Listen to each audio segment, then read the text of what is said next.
আমাদের পাশের বাড়িতে একটি খুব সুন্দর আন্টি থাকতেন। তিনি এতই ফর্সা ও হাসি খুশি ছিলেন যে যখনই তাকে দেখতাম আমার মনটা কেমন জানি করত। আন্টির স্বামী দেশের বাইরে থাকতেন, তাই আমার মনে হতো যদি তার সঙ্গে কিছুটা মনের কথা ভাগ করে নিতে পারতাম, কিন্তু আমি জানতাম না যে তিনি আগে থেকেই আমার সাথে কথা বলতে চাইছিল। একদিন আমি রাস্তা দিয়ে যাচ্ছিলাম, হঠাৎ আন্টি আমাকে ডেকে তার বাড়িতে নিয়ে গেলেন। আমি ঘরে ঢুকে চুপচাপ বসে রইলাম। কিছুক্ষণ পর আন্টি যখন ঘরে এলেন তখন তিনি হালকা পোশাক পরেছিলেন, যা তাকে অসাধারণ লাগছিল। তাকে দেখে আমি কিছুটা অবাক হয়ে গেলাম। আমি তাকে বললাম, কেন আমাকে ডাকছেন? তিনি কিছু না বলেই আমার পাশে বসলেন। তারপর কিছু না বলেই, বন্ধুরা আজকের গল্পটি অনেকটাই স্পেশাল, তাই সবাই রেডি হয়ে যাও। দয়া করে গল্পগুলো ভালো লাগলে ভিডিওটি লাইক, শেয়ার এবং চ্যানেলটি সাবস্ক্রাইব করো প্লিজ। আমার নাম কুনাল, বয়স 20 বছর, সাধারণ এক যুবক। তবে সাধারণ হলেও আমাদের পাড়ার প্রায় সব মহিলাই যেন আমাকে অন্য চোখে দেখতেন। প্রায় সবাই ছোটখাটো কাজে ডাকার জন্য আমায় খুঁজতেন। আমি যতবারই বাড়ি থেকে বেরোতাম কোথাও না কোথাও থেকে একটি ডাক আসত, কুনাল একটু এদিকে আসো, আমাদের একটু সাহায্য দরকার। আমি এসব কাজে অভ্যস্ত হয়ে গিয়েছিলাম, যেন এক ধরনের আনন্দ খুঁজে পেতাম। আমাদের পাড়ায় এক আন্টি ছিলেন, যার নাম জানার কখনো চেষ্টা করিনি, শুধু আন্টি বলেই ডাকতাম। তার স্বামী বেশিরভাগ সময় দেশের বাইরে থাকতেন, আর আন্টি একাই থাকুত। মাঝে মাঝে পাড়ার লোকেরা তাকে নিয়ে নানা কথা বলত, কিন্তু আমি কখনো সেসব নিয়ে মাথা ঘামাতাম না। একদিন দুপুরে যখন আমি বাড়ি থেকে বেরোচ্ছিলাম, তখন আন্টি আমাকে ডেকে তার বাড়িতে নিয়ে গেলেন। তার কাছে যাওয়ার আগে আমার মনে একটু দ্বিধা ছিল, তবে ভাবলাম পাড়ার অন্যান্য মহিলারাও তো আমায় প্রায় কাজে ডাকে, আন্টিও হয়তো কিছু জিনিস আনতে বলবেন। আমি যখন তার দরজার কাছে পৌঁছলাম, তিনি হাসি মুখে বললেন, কুনাল, তুমি কি আমার জন্য কাছের দোকান থেকে একটা ডিভিডি আনতে পারবে? প্রথমে আমি অবাক হয়ে গেলাম, ভাবলাম এই যুগে ডিভিডি কেন? তবে বিষয়টি বেশ মজারও লাগলো। মনে হচ্ছিল সবকিছু যেন একটু অন্যরকম ছিল। আমি ধীরে ধীরে এক অদ্ভুত পরিস্থিতির মধ্যে জড়িয়ে পড়ছিলাম। সন্ধ্যা নামতেই আমি ডিভিডির দোকানের দিকে রওনা হলাম। সেই দোকানটা আমার এক বন্ধুর, তাই মনে হলো হয়তো সে আমাকে একটু সাহায্য করবে। দোকানে পৌঁছে আমি বন্ধুর কাছে ডিভিডি প্লেয়ার চাইলাম। কিছুটা দ্বিধা করার পর সে বলল, ঠিক আছে, তবে একে ফিরিয়ে দেওয়ার দায়িত্ব কিন্তু তোমার। আমি তার শর্ত মেনে নিলাম, কারণ আমি চাইনি যে আন্টিকে হতাশ করতে। ডিভিডি প্লেয়ার নিয়ে যখন আন্টির বাড়িতে পৌঁছলাম, তিনি আমাকে দেখে মৃদু হেসে ধন্যবাদ জানালেন। আন্টির চোখে একটি অদ্ভুত ভাব ছিল, যেন তার কথার পেছনে আরও কিছু লুকিয়ে আছে। আমি যখন ডিভিডি প্লেয়ারটি দরজার কাছে দেওয়ার চেষ্টা করলাম, তিনি বললেন, ভেতরে এসে এটি আমাদের এলসিডির সঙ্গে সেট করে দাও, কারণ আমি এই ব্যাপারটা বুঝি না। আমি এসব কাজে দক্ষ ছিলাম, তাই ভেতরে ঢুকে ডিভিডি প্লেয়ারটি ঠিক করে দেওয়ার সিদ্ধান্ত নিলাম। আন্টির ঘরের পরিবেশ আর তার আচরণ আমাকে এক ধরনের আকর্ষণে জড়িয়ে ফেলেছিল। যখন আমি তার বাড়িতে ঢুকে ডিভিডি প্লেয়ারটি সেট করছিলাম, প্রতিটি মুহূর্তে তার প্রতিক্রিয়া আমার মধ্যে এক অন্যরকম অনুভূতি তৈরি করছিল। চা খেতে খেতে আমি যখন সিনেমার দিকে তাকালাম, দেখলাম একটি মেয়ে নাচছে। তার নাচ আর সৌন্দর্য আমাকে অবাক করে দিল, যেন সে অন্য কোনো জগতের মেয়ে। চা কখন শেষ হয়ে গেল তা আমি টেরই পেলাম না। ঠিক তখনই আন্টি মৃদু হেসে বললেন, ও আমার মেয়ে, আজ একটু অসুস্থ, তাই ঘুমাচ্ছে। আমি অবাক হয়ে গেলাম, কারণ আমি কখনো আন্টির মেয়ের কথা শুনিনি। যখন প্রথমবার তাকে দেখলাম, তার সৌন্দর্য আমাকে মুগ্ধ করে দিল। আমি একটু অজুহাত দেখিয়ে বললাম, আচ্ছা আন্টি, এখন আমি যাই। আন্টি হেসে বললেন, আরে এত তাড়াহুড়ো কেন?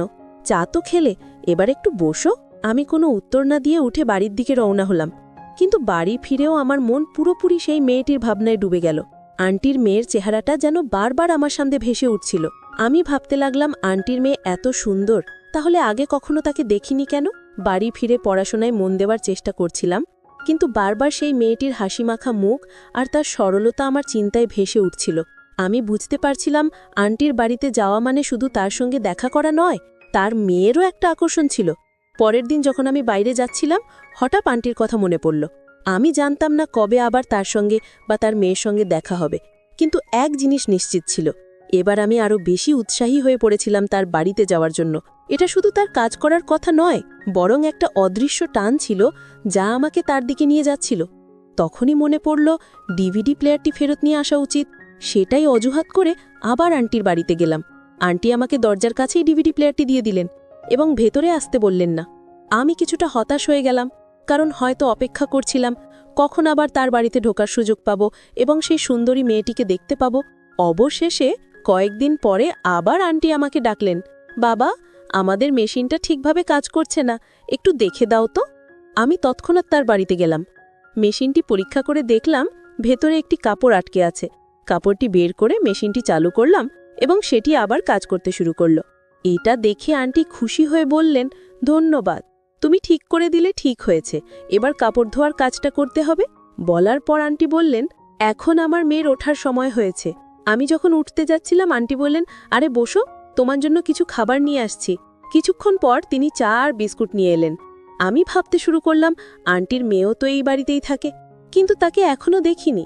মনে মনে আগ্রহ বাড়ছিল তাকে একবার দেখার জন্য। আমি তাকে বেশ কয়েকদিন আগে দেখেছিলাম, কিন্তু কখনো সামনাসামনি দেখা হয়নি। ভাবছিলাম, যখন আন্টি এত সুন্দর, তার মেয়ে তো আরও সুন্দর হবে। তখনই আন্টি বলেন, তুমি একটু বসো, আমার মেয়েটা এই আসবে, তোমার সঙ্গে আলাপ করিয়ে দেব। ঠিক সেই সময় তার মেয়ে ঘর থেকে বেরিয়ে এলো। সম্ভবত সে জানত না যে আমি এখানে আছি, তাই কোনো ওড়না ছাড়াই বেরিয়ে এলো।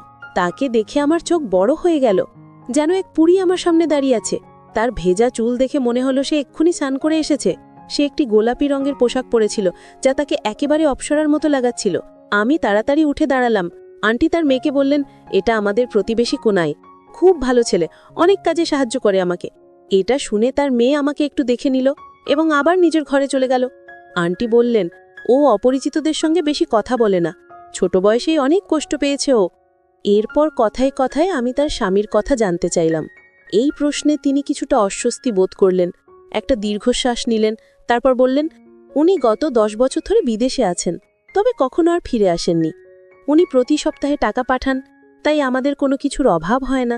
আন্টি বলতে শুরু করলেন, তবে আমার একটাই মেয়ে, আর আমার স্বামীও বিদেশে আছেন, তাই বাড়িতে একজন পুরুষের উপস্থিতি সবসময় মিস করি।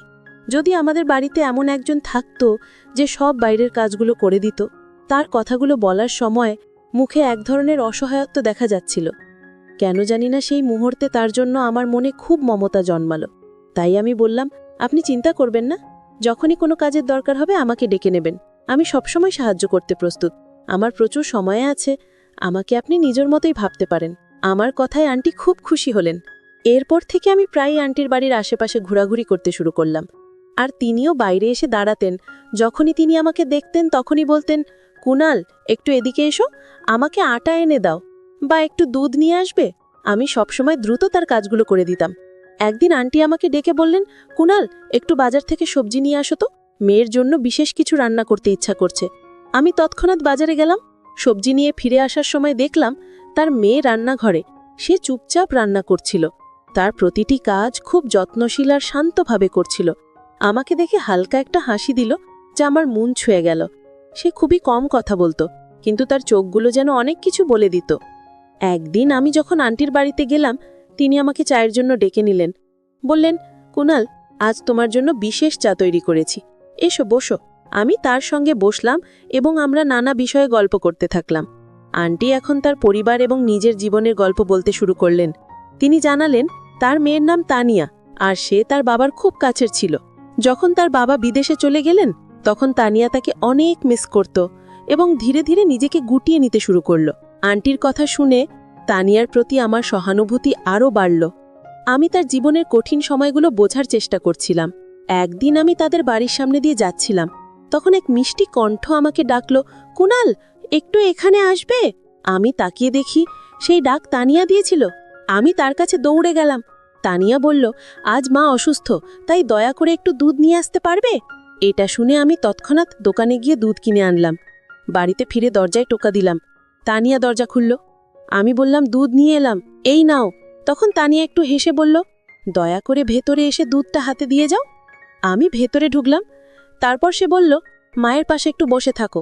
আমি আন্টির ঘরে গিয়ে দেখি তিনি বিশ্রাম নিচ্ছেন।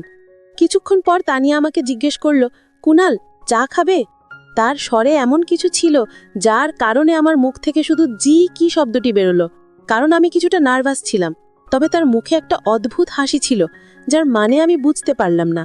কিছুক্ষণ পর সে চা নিয়ে ঘরে ঢুকলো এবং বলল, আমার মা তোমার অনেক প্রশংসা করছিলেন, তুমি আসলে কি করো? আমি উত্তরে বললাম, সারাদিনই অবসরেই থাকি। এটা শুনে সে হেসে উঠল। আমি লক্ষ্য করলাম সে যখন হাসে তখন তাকে আরও সুন্দর দেখায়। তারপর হঠাৎ তার মুখটা একটু বিষণ্ণ হয়ে গেল। আমি চা খাওয়ার সময় আমি ভাবিনি যে ও এতটা কাছে এসে বসবে। ও হঠাৎ আমার হাতটা ধরল এবং বলল, কুনাল, তুমি কাজ কেন করো না? এই কথায় আমার চোখে পানি চলে এলো। আমি বললাম, আমার বাবা মা মারা গেছেন, আমি দিনে দুবেলা খাবার পাই, তাই আয় করে আর কি করব। এটা শুনে সে রেগে গিয়ে উঠে দাঁড়াতে লাগলো। আমি বুঝলাম এটাই সুযোগ, তাই তার হাত ধরে তাকে থামালাম। সে তখন বলল, কুনাল, তুমি বিদেশে চলে যাও, সেখানে গিয়ে অনেক টাকা উপার্জন করো, তারপর নিজের ঘর বানাও এবং বিয়ে করো। পাড়ার লোক আর কতদিন তোমাকে সাহায্য করবে। এইসব কথা বলে সে আলমারির কাছে গেল এবং সেখান থেকে কিছু গহনা বের করে আমার হাতে দিল। ও বলল, এগুলো আমার বিয়ের গহনা, এগুলো এখন আর আমার কোনো কাজে আসবে না, তুমি এগুলো ধার হিসেবে নাও, বিদেশ থেকে ফিরে এসেই ফেরত দিও। কথাগুলো বলে সে চোখ বন্ধ করল, তার মুখে এক ধরনের অদ্ভুত শান্তি ছিল। আমি তখনই সিদ্ধান্ত নিলাম, এবার আর তাকে না করব না। আমি সেই গহনাগুলো নিলাম এবং বললাম, তোমার এই উপকার আমি কোনোদিন ভুলব না। এটা শুনে সে বলল, এটা উপকার নয়, ভালোবাসা। ভালোবাসার প্রতিদান কেউ দিতে পারে না। তুমি আমার মায়ের জন্য অনেক কিছু করো, তাই মা কিছুটা